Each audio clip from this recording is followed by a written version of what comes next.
as opposed to baiting stations. I'm Usher Qureshi reporting. Usher, thank you, and that will do it for us today. I'm Chris Stewart. Denver 7 News at 5 starts right now.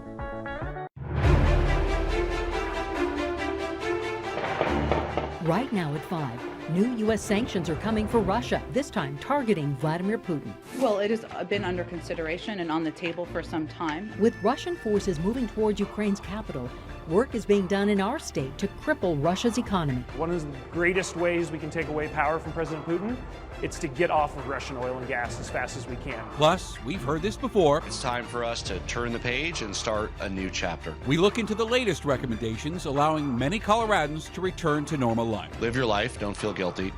You only live once. Thank you for watching Denver 7 News at 5. I'm Shannon Ogg. I'm Ann Trujillo. Ukrainian President Zelensky worries Russian forces will try to storm Kyiv tonight. In a televised address, Zelensky said the night will be more difficult than the day. All right, let's get to the latest here at 5 o'clock. Airstrikes have been happening all day across Ukraine, including in Kyiv. And today, NATO leaders agreed to send thousands of troops to protect allies near Russia and Ukraine. This afternoon, White House Press Secretary Jen Psaki said U.S. sanctions now are coming for President Putin. ABC's Em Nguyen looks at the actions leaders around the world are taking to stop Russia from advancing.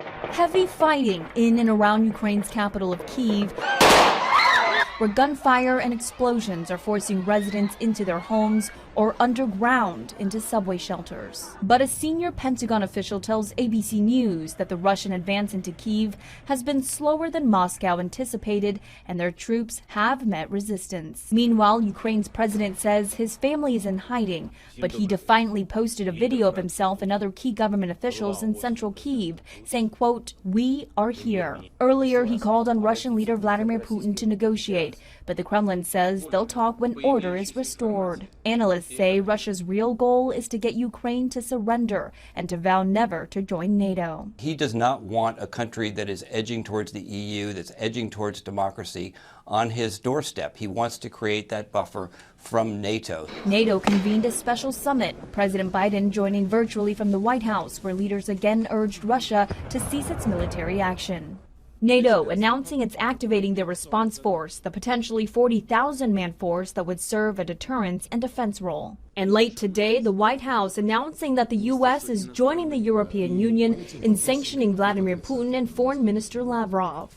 Well, it has been under consideration and on the table for some time. About a third of the 150,000 Russian fighters have entered Ukraine, but now the remaining troops are resupplied and will likely cross the border all at once. So far, Russia launched more than 200 missiles at Ukraine's military targets, and some civilian areas were reportedly hit. Civilians who are trying to leave the country are facing hour-long waits at the border and massive traffic jams. The UN High Commissioner for Refugees says an estimated 50,000 Ukrainians have fled the country in the last 2 days, and that at least 100,000 have been displaced, though that number is likely much higher. Em Nguyen, ABC News, Washington. And leaders in Washington are not only keeping a close eye on Eastern Europe, but the rest of the world as well. Let's give you some context on other tensions worldwide and if Russia's invasion would inspire other world leaders. We'll start in China. Leaders there have long awaited to claim the island of Taiwan as their own. Of course, North Korea has long had interest in taking over South Korea. And in the Middle East, Iran has shown interests in lands across the region. And there is a possibility of increased global tensions because President Biden has remained firm in his stance on war. He has made it clear that Americans are not going to be fighting on the ground in Ukraine. And the stock market rallied for a second straight day today. The Dow closed up 835 points. That's 2.5%. Wall Street has been volatile all week long because of what's going on in Eastern Europe. And tomorrow we have another rally expected at our state capitol. This is video of people gathering at the state capitol yesterday in support of Ukraine. Governor Polis even stopped by to show his support. Tomorrow's rally is expected to start at 11 a.m. And Colorado leaders say they are doing their part to take a stance against Russia for its invasion of Ukraine. Denver 7 political reporter Megan Lopez shows us the actions they are taking. In a time where there is so much political division in the country, a show of unity is a powerful message. Republicans and Democrats standing side by side. That we support them.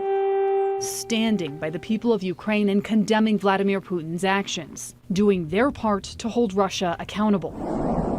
One of the greatest ways we can take away power from President Putin, it's to get off of Russian oil and gas as fast as we can.